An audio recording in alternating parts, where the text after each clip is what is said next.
Estamos aqui na Rádio Campeche com o professor Daniel, que está fazendo o programa de aproximação ao terceiro Congresso Mundial da Transdisciplinaridade.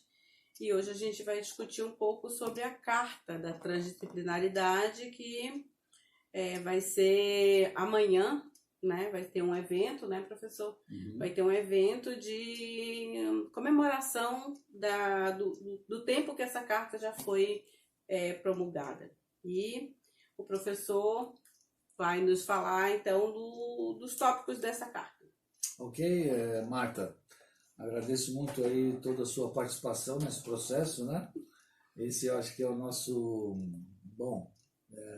mais que o último, acho que é o vídeo, a apresentação da carta é o vídeo que encerra esse momento. Bom, eu queria te dizer que a carta ela tem 14 artigos e mais 15, que é o artigo final. Ela foi assinada no dia 6 de novembro, por isso a celebração no dia de amanhã, 6 de novembro, né? Então, 6 de novembro de 2019, esse texto estará fazendo 25 anos. E eu gosto de fazer uma apresentação da carta, organizando, dando uma ordem para os artigos, de sorte a que a gente também consiga ver um certo encadeamento, uma certa articulação de diversos aspectos. Né? Então, pelo que a gente conversou, né, já nesses vídeos que a gente vem conversando, você conseguiu me passar a característica humanitária e humanística desse estudo, desse trabalho que está sendo feito. Qual a contribuição da Carta para a humanização do mundo? Bom, a ideia é que quando a gente se aproxima da transdisciplinaridade, nós já comentamos isso, você enxerga que ela está dentro de você, né? Ela não está fora do mundo, mas ela te permite a compreender o mundo, a transdisciplinaridade. Porque uma das leituras da transdisciplinaridade é que o fato de nós desconsiderarmos, de nós não enxergarmos a quantidade de conhecimento e experiência que existe entre as disciplinas é um dos fatores de desumanização do mundo. Então tu te pergunta, poxa, mas como pode o humano ser tão violento, tantas guerras, tanto sofrimento? Então você consegue identificar aquilo que a gente chama como ou seja, uma identificação da desumanização do mundo. Então a transdisciplinaridade ela surge com essa ideia de humanizar o mundo, através do diálogo entre as disciplinas. E para isso existem alguns fundamentos. Sim. Quais são os fundamentos? Sim, nós temos aqui na carta, ela nos dá com clareza alguns artigos que são os fundamentos éticos. Depois nós temos outros artigos que nos dão os aspectos metodológicos de construção, de aplicação da transdisciplinaridade. Depois nós temos um artigo que se dedica especificamente à mediação da construção da humanização, dos aspectos de humanização. E, finalmente, nós temos os artigos estratégicos, que são aqueles que vão nos ajudar na inovação daquilo que é preciso para que uma ação humana seja humanizadora. Legal. Então, na verdade, os fundamentos éticos, eles fundamentam a estrutura humanizadora e eles são apresentados em forma de artigos. Quais são esses? Bom, os artigos que eu identifico como de fundamento ético da Carta é o artigo 1, o número 1, o primeiro, o 8º e o 13º. E o artigo final. Então, nós temos 4 artigos que são nitidamente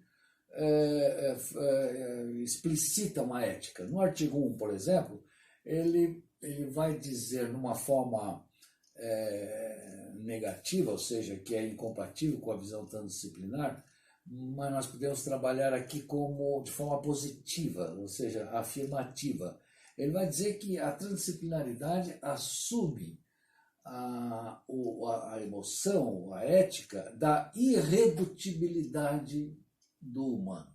Então, o humano não pode mais ser objeto de uma redução, de um esquartejamento. Então, essa integridade do humano é o fundamento ético de partida da transdisciplinaridade, porque o objetivo é que esse humano humanize o seu viver. Então, isso é fundamento ético. E é bonito, né, a gente afirmar isso. Ou seja, a gente não precisa mais ter dúvida a respeito de que se o mundo, a sociedade está tendo uma trajetória forte de degradação, nós precisamos olhar para a degradação e ver que o humano está ali se degradando junto. E é ele que está se degradando, né? O segundo artigo que afirma a ética da transdisciplinaridade é o artigo 8. E é muito lindo, porque, lembra, é aquela palavra com a qual a gente começou todo o processo, que é a ideia de que o humano possui uma dignidade. Então, essa dignidade é vista como uma emoção, um estado interior, portanto, trata-se de uma ética. E ela vai nos afirmar, esse artigo 8, de que a dignidade do humano irá se encontrar com a perspectiva de que ele tem uma dupla cidadania. Ele tem a cidadania da cultura dele e tem uma cidadania da ecologia, que é a ecologia planetária. Então você, planetário, é legal isso, né? Legal, né? Então significa que ser digno, Marta, significa você ter consciência da tua determinação ecológica planetária. Então tu não é só brasileiro, tu não é só argentino, tu não é só mexicano. Você também é um ser planetário. A tua ecologia, a tua biologia é determinada pela ecologia do planeta. Não dá para você viver mais sem essa consciência. E à medida que tu adquire essa consciência, ela forma a tua dignidade. E você não consegue mais viver no teu dia a dia sem essa consciência. Não perde mais. Muda os teus hábitos, muda a tua relação com o ambiente, tua relação com o resíduo, muda tudo. Porque tu não é mais só um ser nacional. Sou cidadão. Tu também é um cidadão planetário. Né? E o terceiro artigo ético é o 13, que é a ética transdisciplinar, que afirma o diálogo de saberes e o diálogo da experiência e se recusa a não considerar o diálogo. Então, quer dizer, o diálogo é a ética, é uma ética. Não é só um dispositivo político, não, é uma ética pessoal. Ou seja, assumir que nós precisamos dialogar. E se o diálogo não consegue encontrar um sucesso, pois bote uma noite no meio dos dias. Né? Dê espaço, dê tempo. Silêncio. Dê um silêncio entre as palavras. Certo? Mas não tem arma, não tem guerra, não tem violência como instrumento de diálogo. O diálogo é o próprio diálogo que acontece entre os saberes e as culturas. Então, esses são os três. E, é claro, o último artigo final é ético, porque ele vai dizer que a Carta da Transdisciplinaridade é um documento que você assume individualmente, sem autoridade de ninguém, a não ser a sua própria. Então, isso é uma questão de verticalidade humana, que ele vai trabalhar.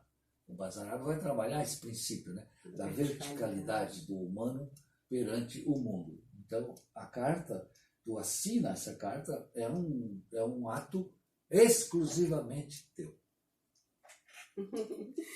Bom, então, existem também as metodologias da carta. Sim. O que você pode me dizer sobre isso? Bom, com respeito aos aspectos metodológicos, eu te coloco o seguinte. Eles são bem explícitos nos artigos 2, 3, 4, 5, 6 e 7.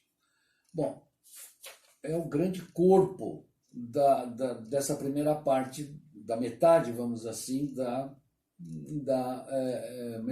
carta. A transdisciplinaridade, ela se assume. Se você quer dar uma definição do que é a transdisciplinaridade, Eu costumo dizer que ele é um campo de conhecimento, porque se trata de um fenômeno biológico, e um campo de experiência, porque se trata de uma prática, né, que você faz junto com as demais pessoas. Então, neste campo, tu tem metodologias que tu aplica. Por exemplo, a ideia de você perceber os níveis de realidade, de você considerar aquilo que está excluído, enfim, são tudo aspectos metodológicos que vão te habilitar o raciocínio para a visão transdisciplinar e para agregar, portanto, humanidade aonde está faltando humanidade, tá certo? Então, esses 1, 2, 3, 4, 5, 6, esses 7 artigos vão trabalhar esses diversos aspectos que a gente chama de, o como fazer a transdisciplinaridade acontecer. A lógica ternária, os níveis de realidade, a ideia do buscar o espaço entre as disciplinas, através das disciplinas e além da disciplina, isso é todo um raciocínio transdisciplinar. Entre, através e além. Exatamente. Tu tem lá física e química, física e biologia. Então tu tem a disciplina, mas tu tem elementos que você pode estudar e identificar que atravessam as disciplinas. Por exemplo, a complementaridade que estabiliza os núcleos atômicos, ela está lá na biologia. Ela estabiliza a molécula do DNA através das pontes de hidrogênio. Uhum. Né? Uma ponte de hidrogênio que conforma o DNA, ele não é competitivo, aquilo ali é uma lógica complementar. Então, tu pode imaginar que a complementaridade é algo que atravessa os diferentes níveis de realidade. Eu, para estar falando aqui, significa que todos os meus sistemas, imunológico, neurológico e espiritual, estão operando de forma complementar. Então, quando uma coisa é complementar, dá para perceber que ela atravessa as disciplinas.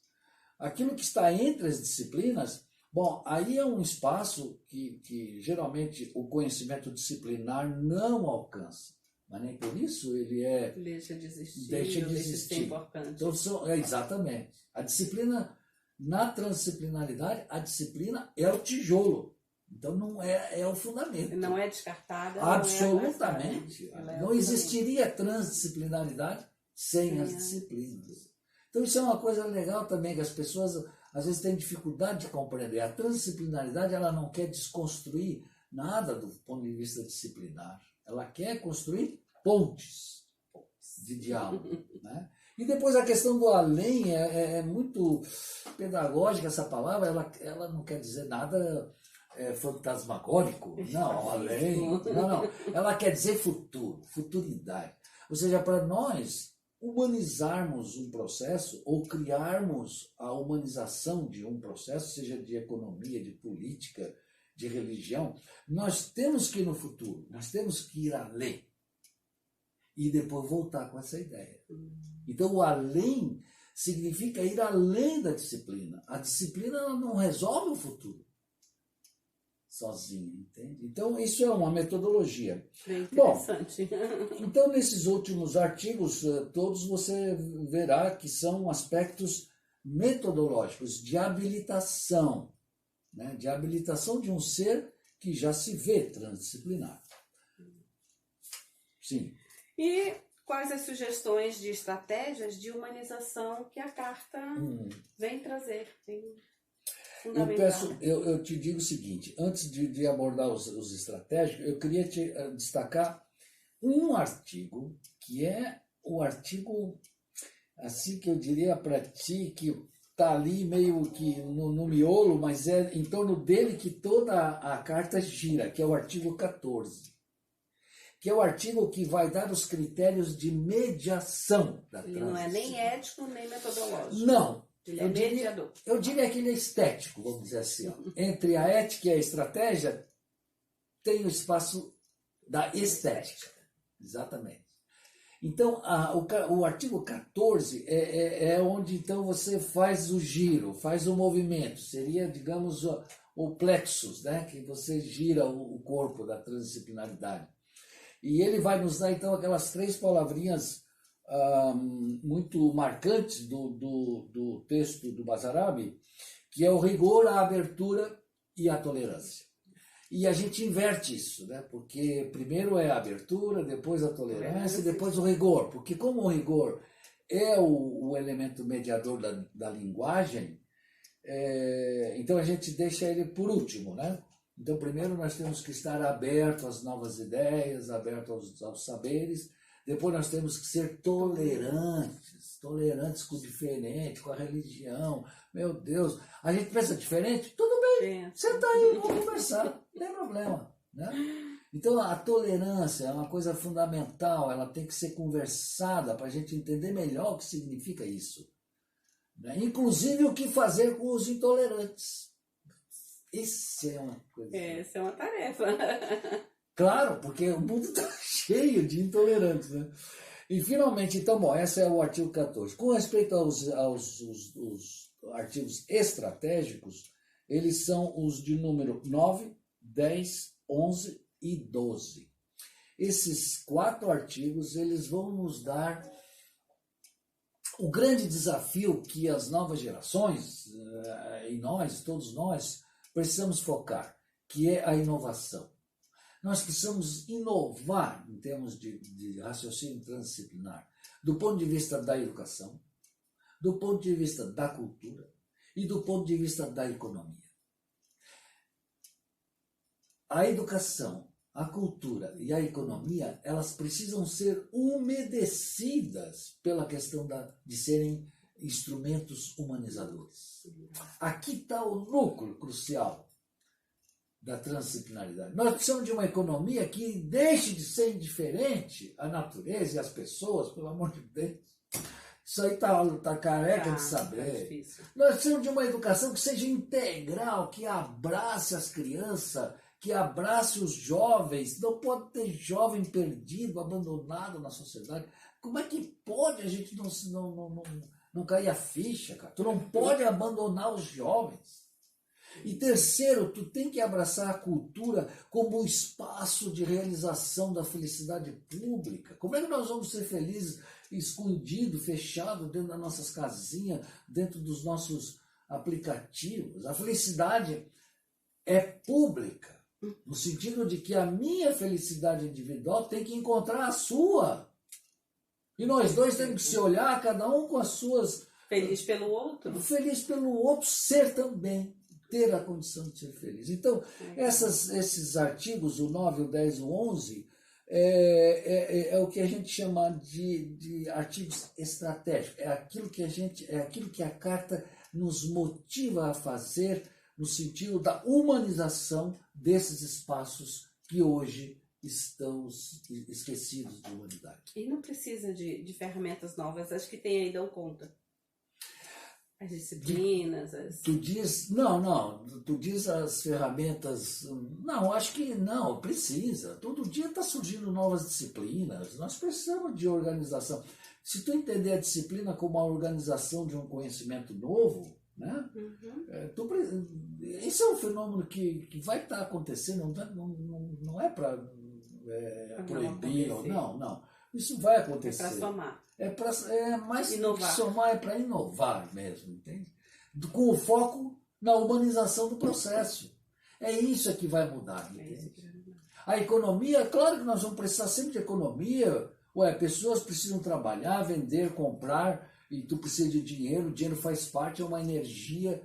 Então nós precisamos de uma economia que permita valorizar a felicidade pública de todos, e não só de alguns. O dinheiro como energia, mas uma energia que possa ser socializada. E que possa ser útil para o projeto de felicidade de cada um. De todos.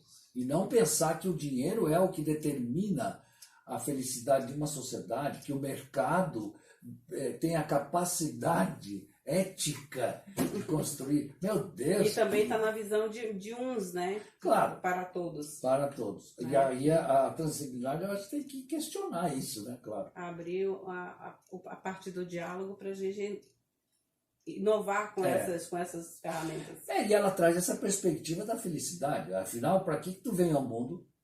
Para ser feliz. É evidente. E eu não sou feliz sozinho. Não tem como.